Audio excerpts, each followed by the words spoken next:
Hello friends, welcome to this week's discussion on current affairs. We begin with a question on the new monarch that Malaysia has. The name of course is Iskandar, Sultan Iskandar. It's mentioned there, so I don't need to get there. But importantly, where's Malaysia? Malaysia is in Southeast Asia. As you can see that, this is Myanmar here. Yeah, this is slightly old map, so you would find Rangoon and not Yangon. So Yangon is the former capital of Myanmar, also the largest city in Myanmar. Very west, west of it is in India. Now, in fact, there are two countries, Bangladesh and India, but let's stick to Malaysia. There's Thailand, Cambodia, Laos, Vietnam here. This is Malaysia. You see there are two parts here which are in similar color, green here. This is Malaysia. This is called Peninsular Malaysia, and this is called, Eastern Malaysia. Eastern Malaysia. But all of you would be familiar with one country called Indonesia. You see this is similar color, all brown here. Now, Indonesia is the world's largest archipelago. You can see it's split, across. The country is spread across nearly 17,000 islands. What you need to understand about Malaysia is this. There are two parts, the Eastern Malaysia, Peninsular Malaysia and Eastern Malaysia.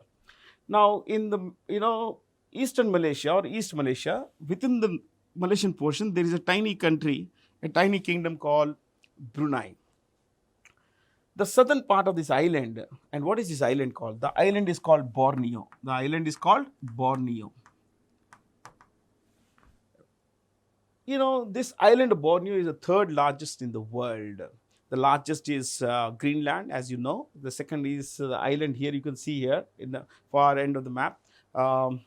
It's called the New Guinea Island, which western portion of New Guinea is, the Indonesian Guinea, and the eastern part is the country of Papua New Guinea. Now, as we said, we'll stick to Malaysia. The island of Borneo has three countries. Southern part is Indonesia, northern part is Malaysia, and within the northern part of Malaysia, we have Brunei. Now, Malaysian monarchical system is quite different. It is a system where the monarch is elected to the office. As you now know, it's quite different.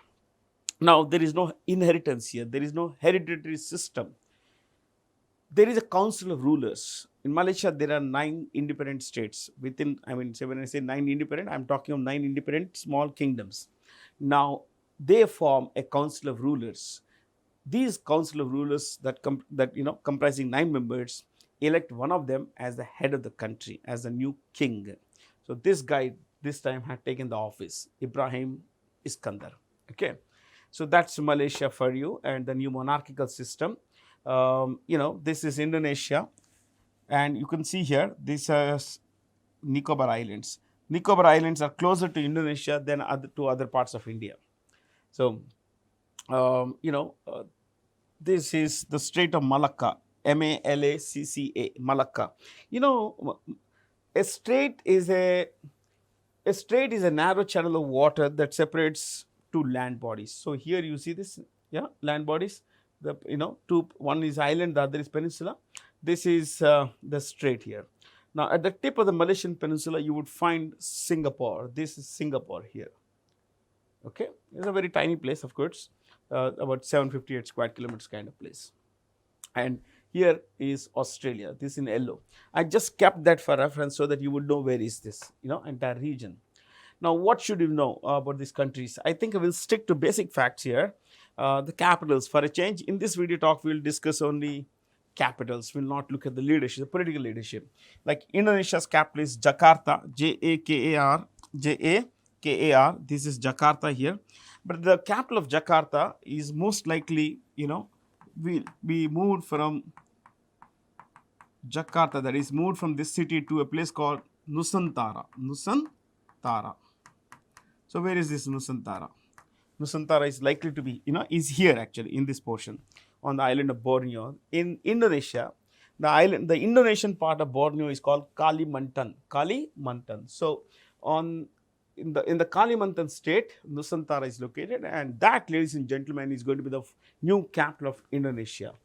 Thailand, this is Thailand. You can see in yellow here. This is Bangkok. Okay, Bangkok.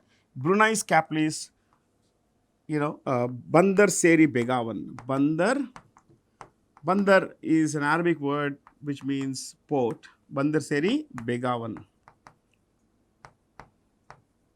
Okay, and it's a kingdom. It's an absolute monarchy. This is a kingdom where the ruler is an absolute despot. His name is Muda Hassan al Wadullah Bolkiah. Cambodia here is also a kingdom. It has a monarchical system, but of course the monarchy, just like Malaysia, has a ceremonial role. The capital here is Phnom Penh. Phnom, Penh. I think there is something here, but we can actually just add to this Phnom Penh, PNH. My handwriting isn't great, as you know already, but let's focus on the learning part. Okay. So, ladies and gentlemen, from here we could go to the next one. Okay, let me clear this actually.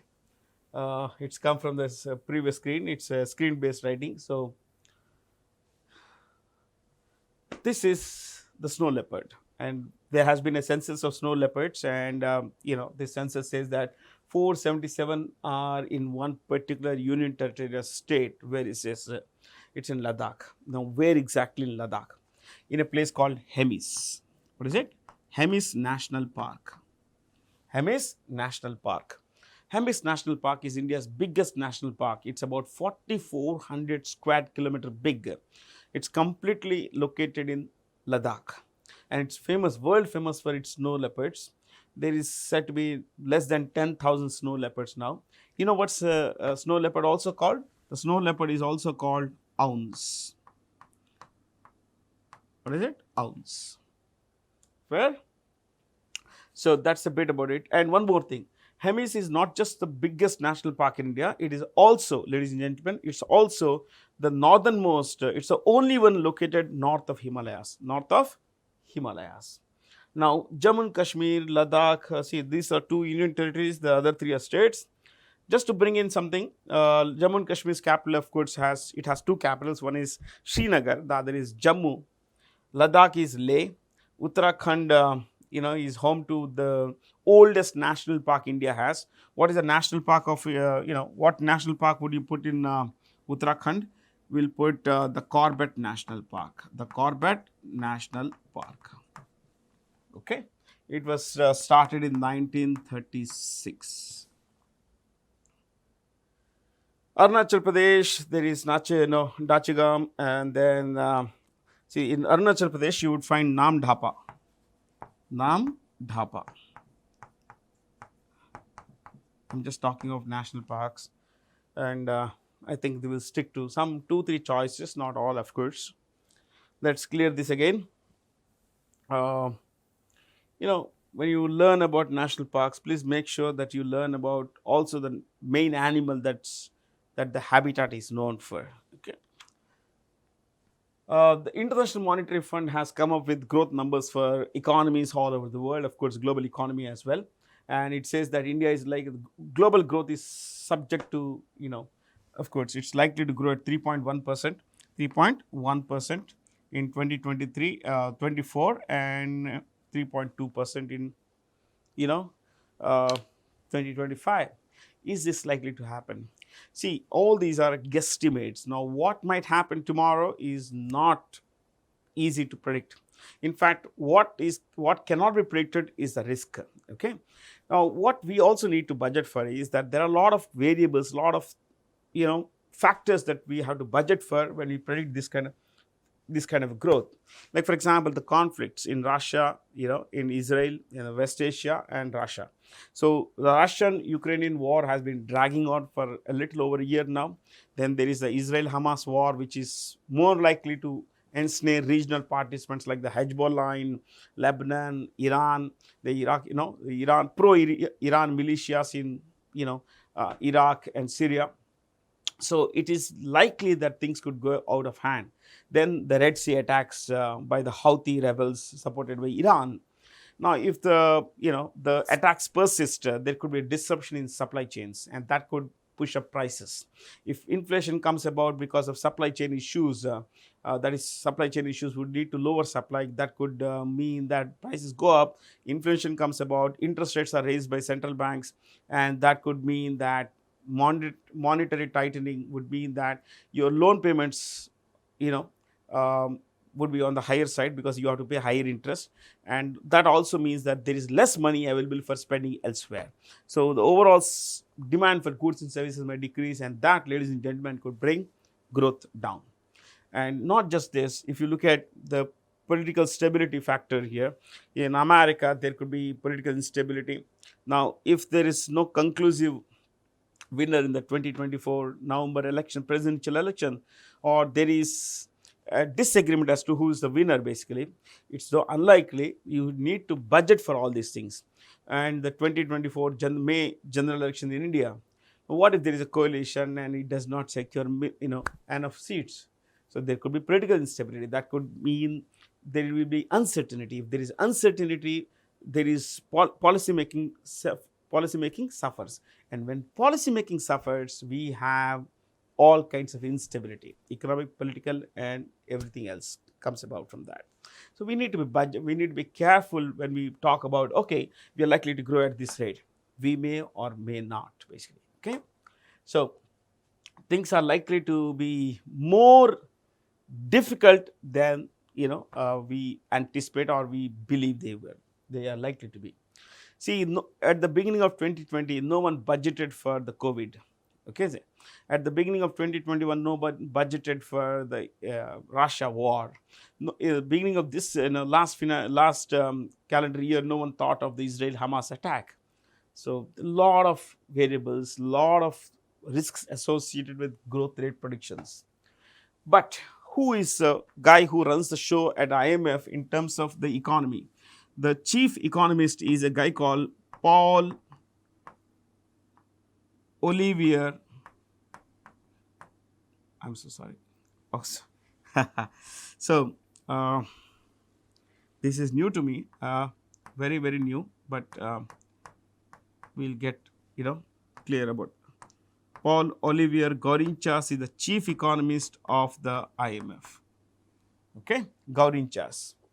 He's a French economist. Fair there?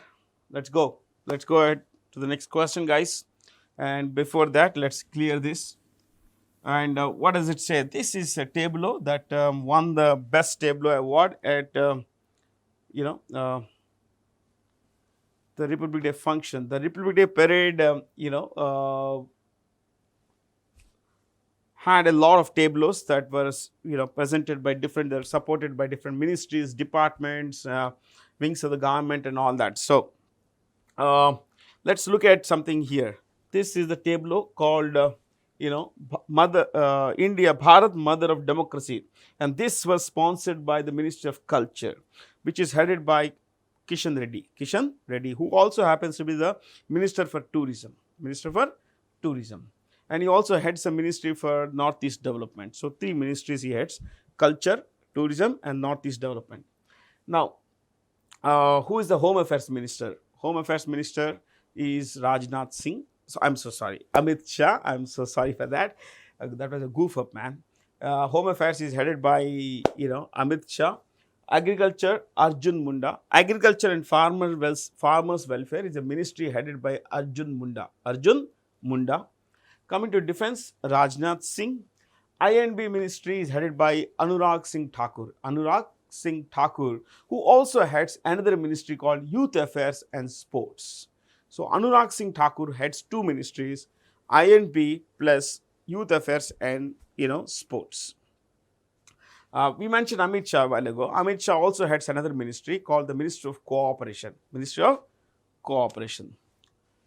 Okay, there, guys, we have something more here for you.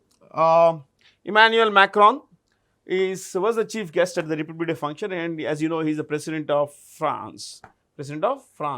What about Germany? Germany is headed by Olaf Scholz. Olaf Scholz is Chancellor of Germany. Germany doesn't have a prime minister. 2 countries, Austria and Germany, have a chancellor, and that is Olaf Scholz here in the case of Germany. Spain's Prime Minister is Pedro Sanchez. Pedro Sanchez.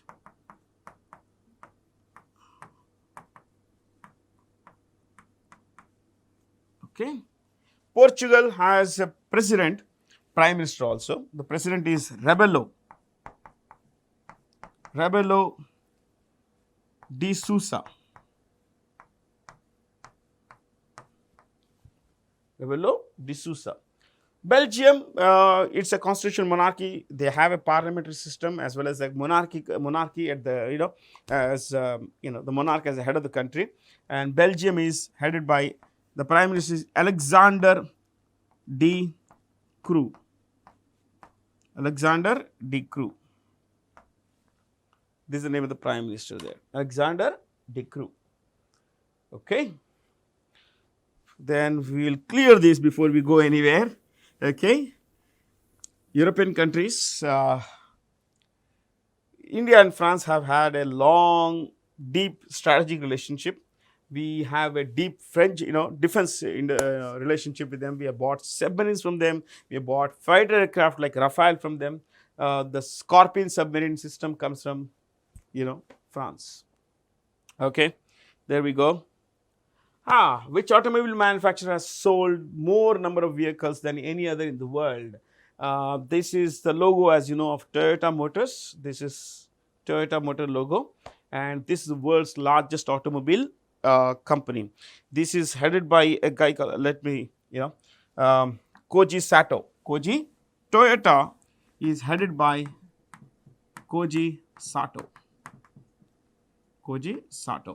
Okay. SATO. It owns multiple brands. The luxury brand of Lexus is owned by them. Okay. Lexus. Then there is Hino. Hino. It owns Daihatsu.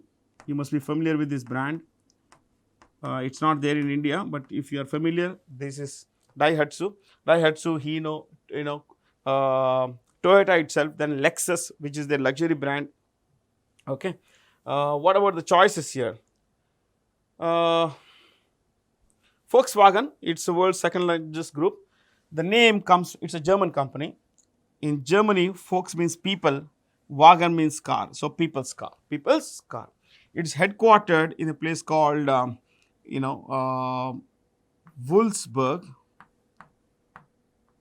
Wolfsburg in Germany, and it's headed by Oliver Bloom.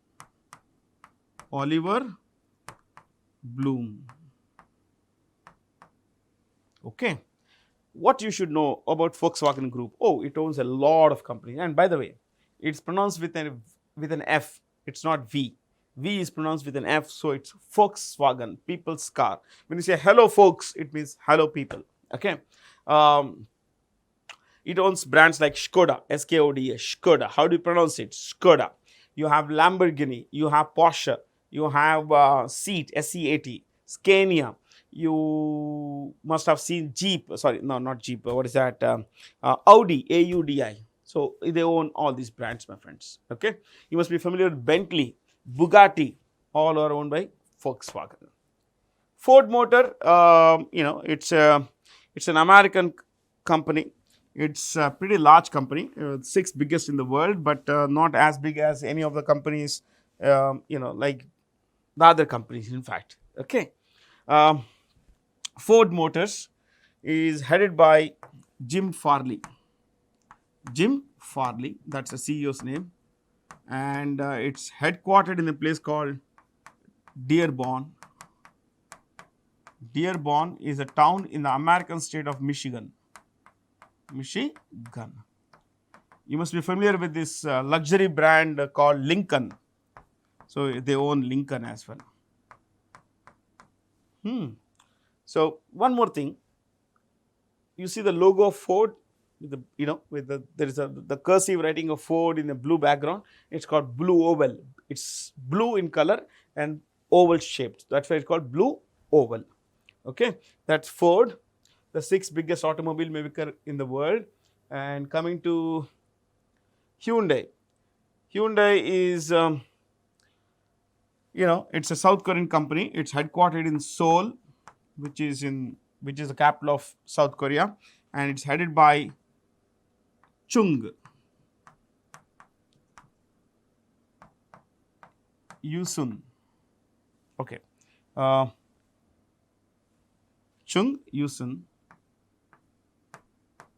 This is Chung Yusun. Okay. You know,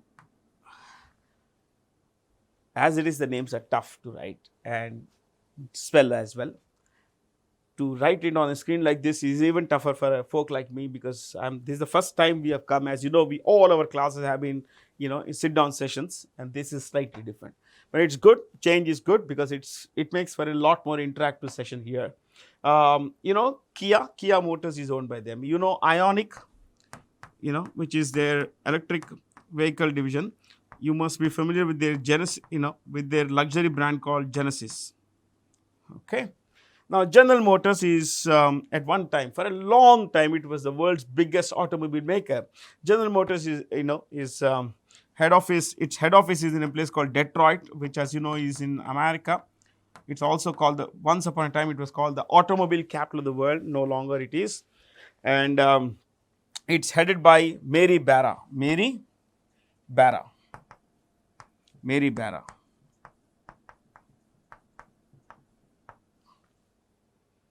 You must be familiar with Chevrolet. Yeah. So they own Chevrolet. They own a lot of other brands like Cadillac, Buick, Buick. So that's a lot that we discussed concerning these companies.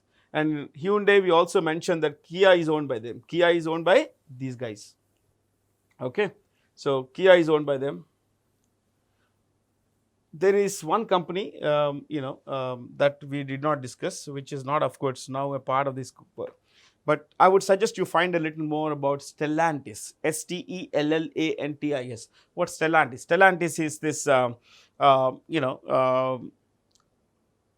Italian, American, Dutch company. A lot of countries, because it owns brands across. Stellantis owns brands like Audi. Sorry, it owns brands like Fiat, Ferrari, Jeep, okay, Alfa Romeo. So plenty of brands there as well. This is Rohan Bopanna, ladies and gentlemen. This guy has won the oldest men's doubles Grand Slam champion at the age of 43. It's not that this is the first time he has won a doubles final, but in the past he had won, in 2017 he had won mixed doubles final. Mixed doubles at French Open. So at the 2017 French Open, he won the mixed doubles, title. This time it is a men's doubles title, men's Grand Slam doubles title, oldest winner, and he has become the oldest, world number one in men's doubles. Is 43. Phenomenal level of fitness and playing, my friends. We will discuss Australian Open, what exactly happened in the Australian Open this year. But before that, let's go to, choices. These four are called, Grand Slam tournaments. Okay. Usually the year opens with Australian Open. Then there is, number 2, French Open. Number 3 is Wimbledon, and number 4 is the US Open. Fair? From here, let's go to the next one. Lovely question. Which African nations have had recently, been suspended or announced their own withdrawal from the ECOWAS? What's the ECOWAS? The Economic Community of West African States. Please write this. Economic Community. E for economic, or you could say eco itself is basically, Economic Community of West African States. Now, this is a 15-member committee. The basic idea, of course, as you learned, as the name says, economic community for political and economic integrity or integration, not integrity, integration. So this is these are the 15 members. These 3 have more or less withdrawn. Why? Sanctions were imposed against them. Now, where are these here? You see, these are in dark here. This is Cape Verde. Those of you are not greatly familiar, it's called Cabo Verde. Cabo Verde. Fair? You see in dark green here, these are the members. Sorry, these are the members, and here these 4 of the 15 members have been suspended. This is Niger. This is Mali. MALI. Mali. This is Burkina Faso. And this is Guinea. 4 countries have been suspended. So I'll write Guinea here. 3 are mentioned. Okay. Guinea was suspended earlier, and now these 3 have withdrawn from ECOWAS.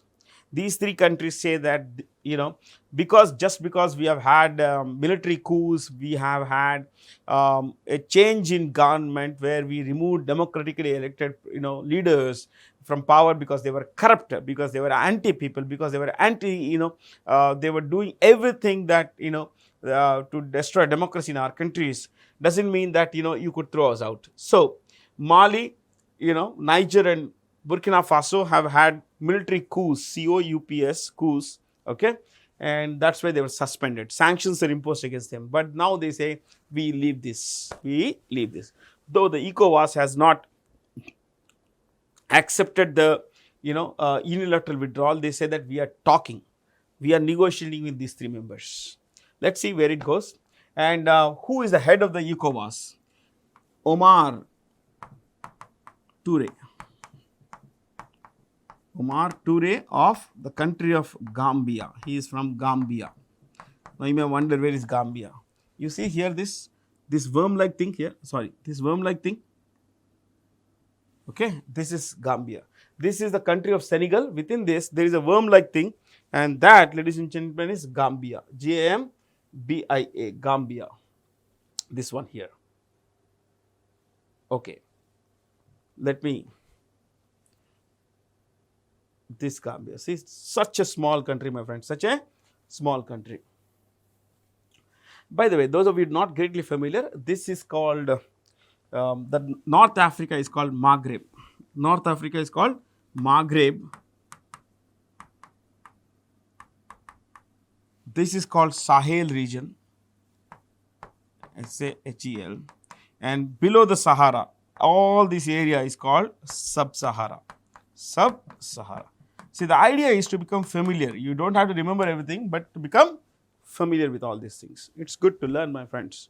Certainly good to learn. Okay. So, from here, let's go to the next question. What does it read like? This, as you know, is Nitish Kumar. All of you would be familiar, and he has become the CM of Bihar for the record 9th time, my friends. So this is Nitish Kumar. He is the Janata Dal United President, and I barely have anything else to add to this. But we could, we could always say that, in politics, everything is possible. Everything is possible. This is Thailand. This is a question about Thailand, and where the Deputy Finance Minister said that the country is in a pretty bad shape, recession, everything, because of a high degree of household debt. A lot of countries have, a lot of people have borrowed for a variety of reasons. I'm going to discuss recession in the next class. I'll bring this question back and discuss in detail to what is recession, why it happens, and what could it mean. Okay, we'll bring this question back. Trust me, with the same map and everything, I'll bring this back. But the idea at that time will not be to discuss Thailand, but will be to discuss recession. Okay, so things are pretty bad in Thailand now. This is, a local map of Thailand, as you can see here, and this is where the capital is, Bangkok. This is a capital, Bangkok. Okay, BANGKOK. But you can see here one particular name, Ayutthaya. Ayutthaya is the name of the capital of ancient Thailand. Ayutthaya is a corruption of the word Ayodhya. The ruler of Thailand, okay, is a guy called King Maha. The name will not fit here, so I'll write here Vajira, Mahavajira Longkorn. Mahavajira Longkorn. He is the oldest monarch to come to office. At the age of 64, he became the monarch after the death of his father, who ruled for nearly 60 years. Okay. Now, uh, this guy is officially titled Rama the 10th because these guys believe they are the descendants of the Raghuvamsa dynasty of Ayodhya. They are related to all this. Rama the 10th, Roman numeral 10th, my friends. Okay. So, lot to learn, my friends, lot to learn.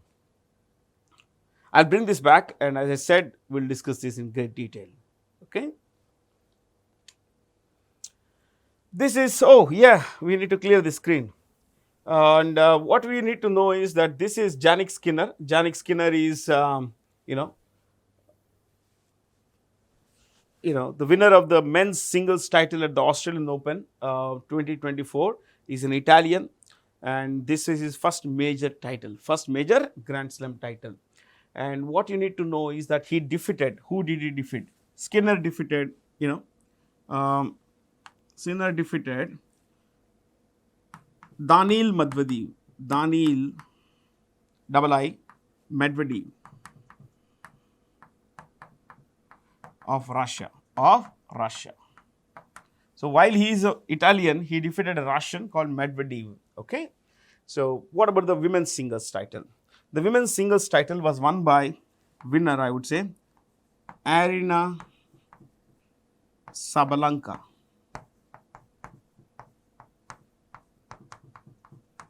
In some places you may find double A as a here, it's okay. She is of Russia. Here, Russian one, and she defeated a Chinese player named Zheng Qinwen. Zheng Qinwen of China. Okay, so we covered the Australian Open pretty much, my friends, and again, pretty much we need to be familiar with this particular part. I need to be a lot more active in this particular thing, clearing this entire thing. Kampala, this is Kampala, this is the capital of Uganda. It played host to the G77 meet, and of course the 19th NAM summit. Yeah, 19th NAM summit. I'm not going to get there. Not a great organization. Yeah, this is Uganda. Uganda's capital is Kampala. This is Kampala, and what you need to know is this lake you see is Victoria. Queen Victoria gave her name to this water body. This is this tiny country here you see here. In fact, so tiny that I can actually barely put a circle around it. Is Rwanda. What is it? Rwanda, whose capital is Kigali. Madagascar, that's the island here. It's the 4th largest island. We mentioned the largest is Greenland, second largest is New Guinea, third is Borneo, and this is the 4th largest island in the world. And you also need to know that in terms of island countries, this is the second biggest island country. Which is the biggest island country? Indonesia. This is the second biggest island country in the world. Madagascar's capital is Antananarivo.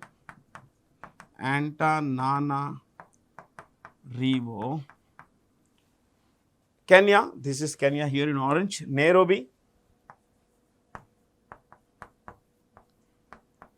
Okay. What about Zimbabwe? This is here, Zimbabwe. Harare. The capital is Harare. Now you may wonder, hey Bharat, what's the big deal? You are already telling us what's in the map. We know the capitals. Why don't you tell us something that we don't know? Okay, let me tell you what we don't know. In fact, I just got this, that you may think like this. So I'll bring to you the names of the leaders of these countries. Okay, the names of the leaders of these countries. What are the names? Madagascar, Andry Rajoelina.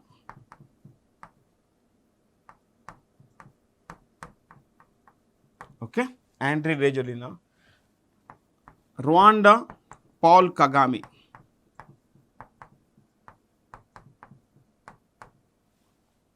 Uganda, Yoweri Museveni.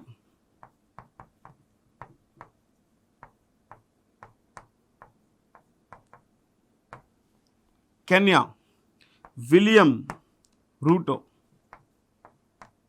William Ruto, R-U-T-O. Zimbabwe, Emerson, E-M-M-E-R-S-O-N, Emerson Mnangagwa, Mnangagwa.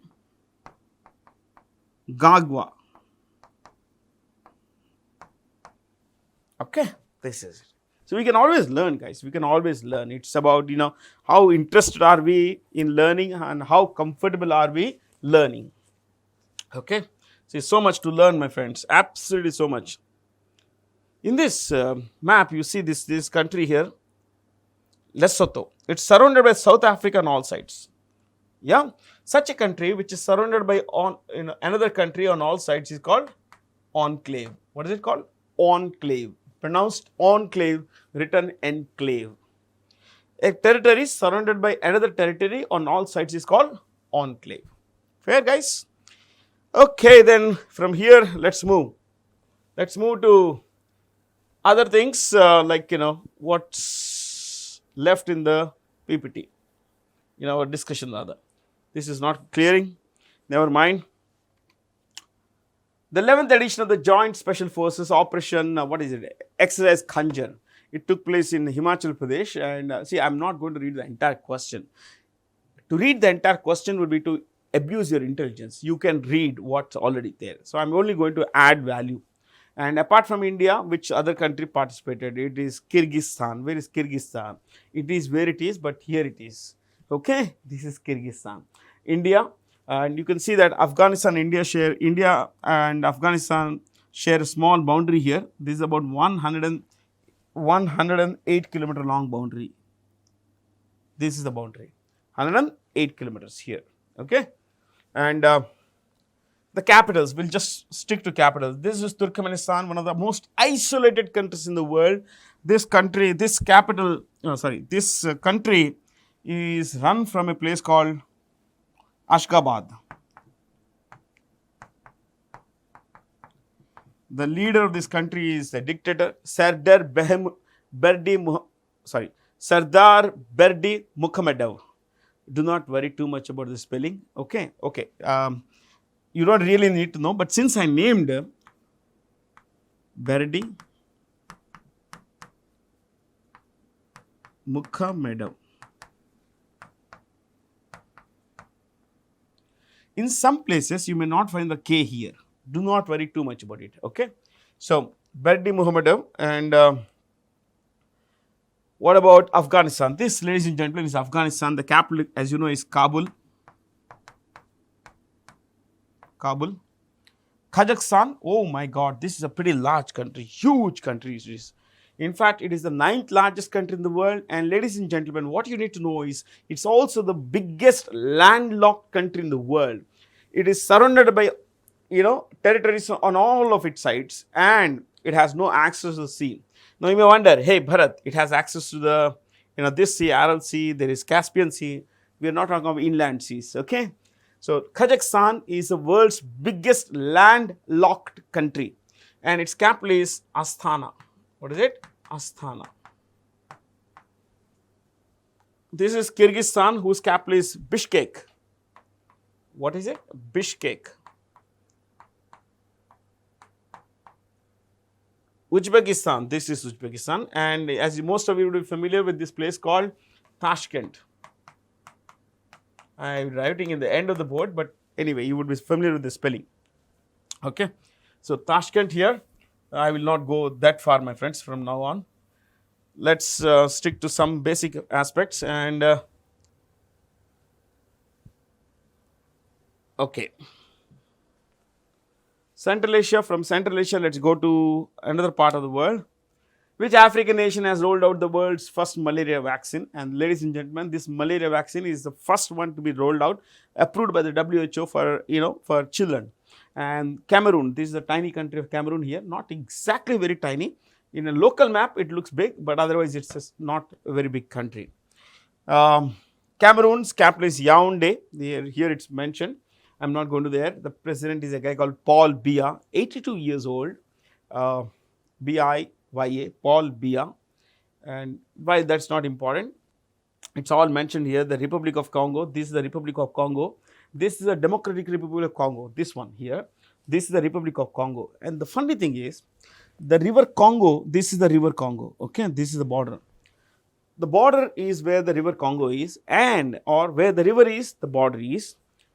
On either side of the rivers, at the bottom here, you will find that there are two cities. One is Kinshasa. On the DRC side, the city is called Kinshasa. On the, on the ROC, that is Republic of Congo side, it's called Brazzaville. So they are actually on the opposites of the same river and pretty much nearby. What should I know? What should you know? One more thing. You could know that this medicine is called, there is a popular name of this medicine called Mosquirix. Mosquirix. This is the name of the medicine, and it's made by a company called GSK. Earlier, there was a full name, GlaxoSmithKline. Now it's called GSK. It's a British company whose CEO is a lady named Emma Walmsley. Emma Walmsley. Cool? Yes. This is Angola. Angola is down here. It's a pretty big producer of diamonds and what we say, petroleum. And it's a fairly stable country. Yeah, in this part of the world, there is a lot of instability, political instability and all. But these are, this country is doing pretty good. Let me clear this once again. Sorry. Malaria kills nearly 6 lakh people every year, my friends. According to the WHO, malaria kills nearly 6 lakh people, of who 96% die in this area, along the equator, this area. So this is the reason why the vaccine is being rolled out here in the first place. An endangered Indian grey wolf has been discovered, has been has been sighted again after 20 years in the National Chambal Sanctuary. And this National Chambal Sanctuary is in Madhya Pradesh. Could we know, one more thing, I was reading about this grey wolf. Of course, I couldn't look at much literature except for the fact that there was this Times of India article where I found this story that the grey wolf almost disappeared in sight, or almost came to the extent on the brink of extinction for one reason. In the 1970s and 80s, a lot of grey wolves, would prey on children living on the margins of the forest. The families, villages on the margins of the forest or in the forest, they would have children, and these children would be killed by this grey wolf. Okay, grey wolves. And one more thing, my friends. This particular practice of killing grey children came to be called child lifting. Child lifting. So villagers would now hunt to kill the grey wolf. As it began to hunt to kill the grey wolf, it more or less disappeared from sight. Now it's been sighted 20 years later, and it has been sighted in the National Chambal Sanctuary in Madhya Pradesh. And ladies and gentlemen, Madhya Pradesh is also home to a lot of parks. I'll just mention one more here, Bandhavgarh. Bandhavgarh. What is it? Bandhavgarh. Gujarat is Gir National Forest, National Park there. Maharashtra is home to Tadoba.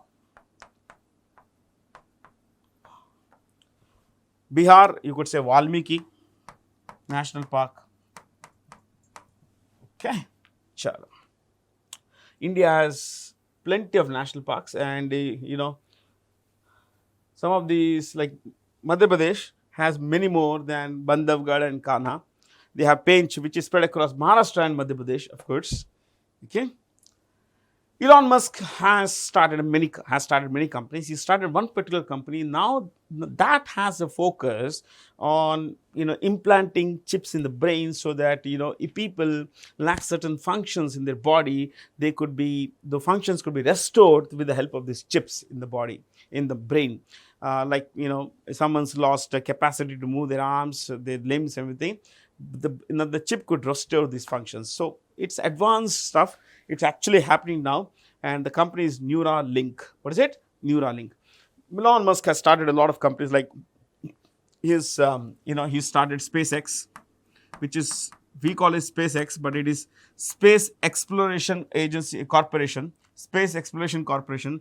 He started PayPal. He started not just PayPal, he started in a company called the Boring Company. What is it? The Boring Company. It's not boring in the sense you are boring me, yeah, but it is B-O-R-I-N-G. It's boring the hole in the earth. Okay, so a lot of things. Many people say he's a founder of Tesla. Technically, he's not a founder of Tesla. He was onboarded later, but many people regard him to be the founder of Tesla. He's a CEO of Tesla. He's also the owner of X, which previously was called Twitter. Now, this company is headquartered in a place called Fremont, which is a small town in the American state of California. When I write US, I always put dots after U and S. And the CEO is Jared Burchell. Now, I read a lot about this company, and I'm telling you a bit about what I read. Just less than 1%. A lot of companies are at the cutting edge of technology. Things that we can barely visualize are actually, being pursued, my friends. Okay. So, many people regard Elon Musk to be a maverick, to be someone who's prone to fits and bouts of temper and all. But you can see the kinds of companies he started, the kind of work ethic he has, the kinds of ideas he has. Amazing. Like, for example, the basic aim of SpaceX is to, twofold rather, to colonize Mars, that we should be able to colonize Mars, and to make space travel cheaper, so that people could access it. Which nation will launch its first lunar mission? Okay, so it's a lunar mission called the Deep Space Radiation Probe. It's Taiwan here. Now, you might wonder, hey, Bharat, you have a map that's wrong. No, it's not wrong. This is the line of control, and this is what is under Chinese occupation. Okay, this is what I did not, you can say, here I can actually put a line here. It's not Pakistan. But in reality, it is controlled by Pakistan, while it is our territory, Indian territory, but it's under Pakistani occupation. And ladies and gentlemen, this is the Chinese, China has occupied this area, what we today call Aksai Chin. What is it called? Aksai Chin. So, in today's Ladakh and J&K, there are, in Ladakh, there are three countries: China, India, and Pakistan. Okay. Now, my focus is not on that. My focus is on Taiwan. This is a tiny country. You see this here? Very tiny country. And this is a country that's rattling China, because Taiwan historically has believed to be radically different from China. China is a communist country. Taiwan says, no, we are a democracy. We are a multi-party democracy, and we believe in freedom, giving freedoms to our people. Okay, especially the freedom to criticize, the freedom of expression and all that. Now, how big is Taiwan, or rather, how small is Taiwan? Taiwan is a tiny country, my friends. Technologically advanced, but a tiny country.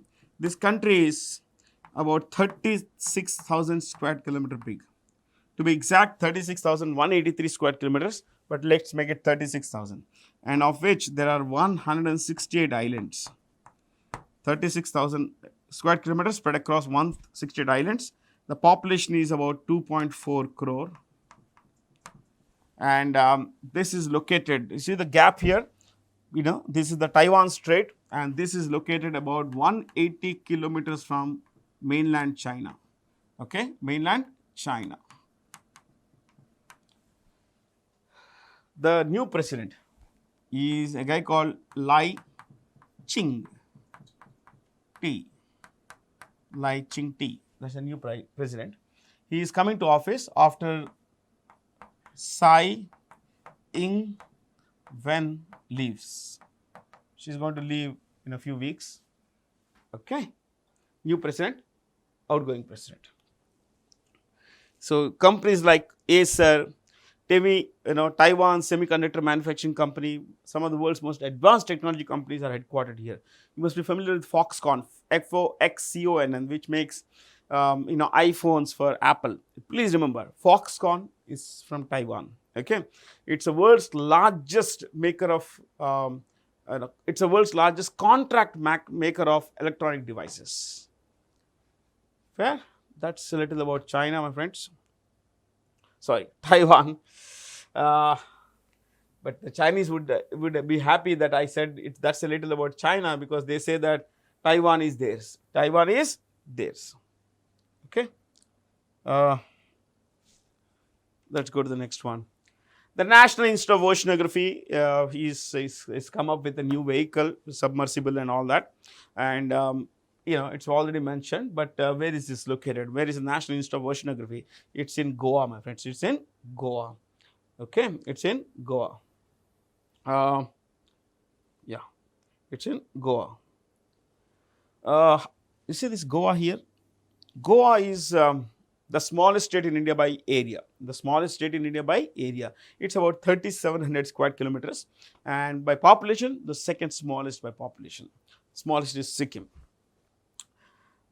Since some places are mentioned, I'll just bring in one thing, or rather two things. Calcutta is home to the Botanical Survey of India. The Botanical Survey of India. Chennai is home to the Central Leather Research Institute. Central Leather Research Institute. Okay. Which state will, will play host to the 4th GENRALKNOWLEDGE India Winter Games? I think we need to clear this. Okay. Two states, Ladakh and Jammu and Kashmir. In Ladakh, these games will be held at Leh, and in J&K, Gulmarg. So these will be two places where the winter games will be hosted. Not much to discuss here, my friends. Absolutely not much to discuss here. Okay. In fact, if you go to the GENRALKNOWLEDGE India website, you will find disaster there. The same note that you have has been repeated thrice. Okay. Yeah, this is an interesting question, and you will find that our Shankar Mahadevan and the great Zakir Hussain, Ustad Zakir Hussain, have teamed up to create a band called Shakti, which has won the best global music album at the Grammys this year. And who are these members here? This guy is a vocalist, the 5-member band. This is a vocalist. Okay. Zakir Hussain is a percussionist.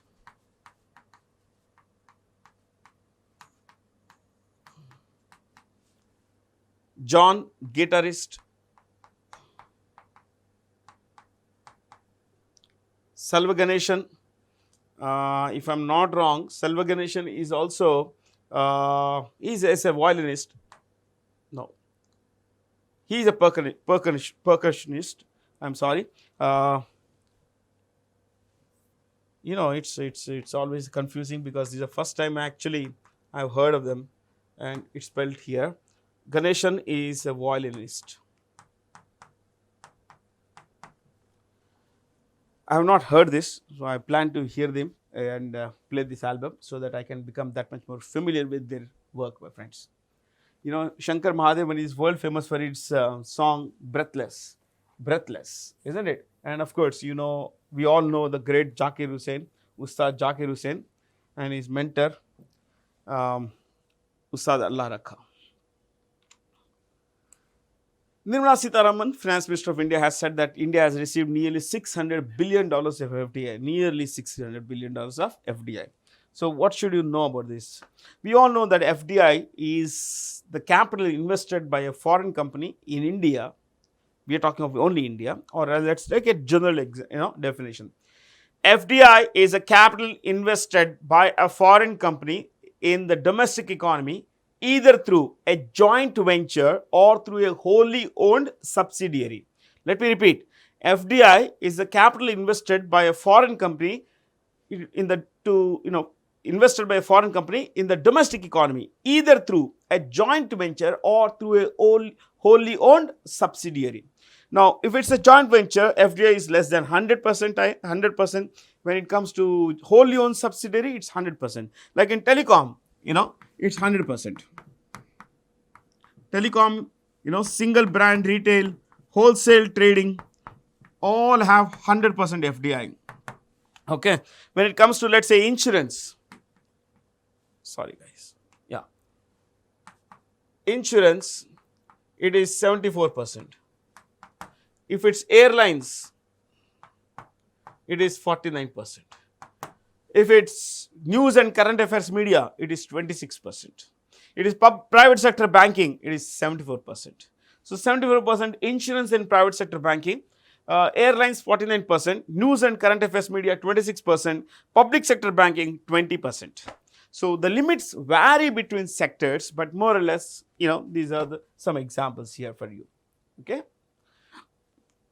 So in the last 10-year period, we have received about $600 billion in foreign direct investment, and that's an average of $60 billion per annum. Okay. So it's not exactly 10 years, yeah, but anyway, what is the DPIIT? The Department for Promotion of DP is Department for Promotion of Industry and Internal Trade. What is it? Department for Promotion of Industry and Internal Trade. So it has come up with this startup Shala, and that has been sponsored by the Minister of Commerce and Industry. Who is the Minister of Commerce and Industry? Piyush Goyal. Piyush Goyal, who also heads the Textiles Ministry. Textiles Ministry. Micro, small and medium enterprises the ministry is headed by Narayan. Narayan Rani or Narayan Tatu Rani. Dr. Mahendranath Pandey. Dr. Mahendranath Pandey heads the Ministry of Heavy Industry and Public Enterprises. Okay. Corporate Affairs, Nirmala Sitharaman. Ministry of Finance, Nirmala Sitharaman. So two ministries are headed by Nirmala Sitharaman here, Corporate Affairs and Finance Ministry. Okay. So from here, let's go further and look at one more question. Under the central government's proposed rooftop solarization program, each family member, each household would get about 300 units of free electricity. Now they can sell this, if they find it additional, they can sell it to distribution companies, electricity distribution companies, so they can make paisa here. Now this scheme has been announced by the Government of India under one particular program called the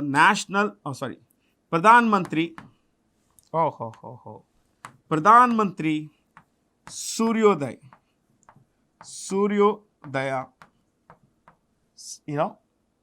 Yojana. Pradhan Mantri Suryodaya Yojana. Got it yet?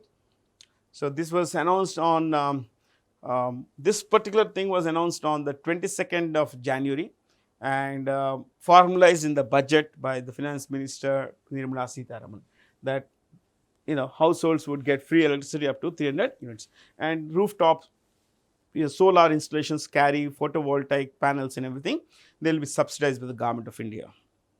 Okay. The most beautiful Taylor Swift, my friends. Taylor Swift is, you could say one of the greatest performers of all time, my friends. Taylor Swift, has won 14 Grammy Awards. 14 Grammy Awards, of which 4 are Album of the Year. Album of the Year. Now, I'm not going to go there as to what's the album and everything. You could find that all that on. Just to tell you how important Taylor Swift is. The American government, American economists now, there is a wide study at Harvard and other top colleges as to the kind of impact that Taylor Swift has on local economies. When Taylor Swift was asked to, was performing in certain centers, those centers, those cities had seen a resurgence in economic activity, because a lot of people from across the country would come to visit her, watch her show. So there would be a demand, an uptick in hotel demand, and that led to higher prices. Food, as people walk in basically into the city, tourists and all that, it has its own ecosystem of demand, isn't it? Restaurants, hotels, bars, transportation. So it led to a huge resurgence. And she's also been blamed by some people for inflation. Now, keeping that out, my friends, she has won 14 Grammys, including 4 Album of the Years, and she has sold a record 200 million albums. 200 million records have been sold, my friends. 200 million is 20 crore. That's phenomenally big. She has also won 40 American Music Awards. American Music Awards. That was also the highest by any artist. So her albums include Love, Fearless, plenty of stuff like this. Okay. So let's clear this, ladies and gentlemen. However, important Taylor Swift is, and her followers are called, her admirers are called Swifties. What are they called? Swifties. Okay, we come to the end of this session with this last question here on the name of the new Chief Minister of Jharkhand. Jharkhand was created on the 15th of November 2000. In the last 23 years, Jharkhand has had what? 12 Chief Ministers, and this is Champai Soren, the 12th Chief Minister of Jharkhand, my friends. We have had Babulal Marandi, we have Arjun Munda, Hemant Soren, now his father Shibu Soren, and of course now Champai Soren. Yeah, and in between there is an independent who became the Chief Minister of Jharkhand called Madhu Koda. Of course, he is in jail now. You see this, Champai Soren is the new Chief Minister of Jharkhand. This was the youngest state in India before Telangana came into existence. So we have 28 states today, and this was the 27th state, my friends. Okay, technically in those days also it was 28, but then we had to slice. We divided J&K into two parts, 2 union territories, and the number has then since remained 28 states. So after Jharkhand came, Telangana on the 2nd of June, if I'm not wrong, 2nd of June 2014. That's all from me. Have a lot of fun. Thank you for being here. Stay curious.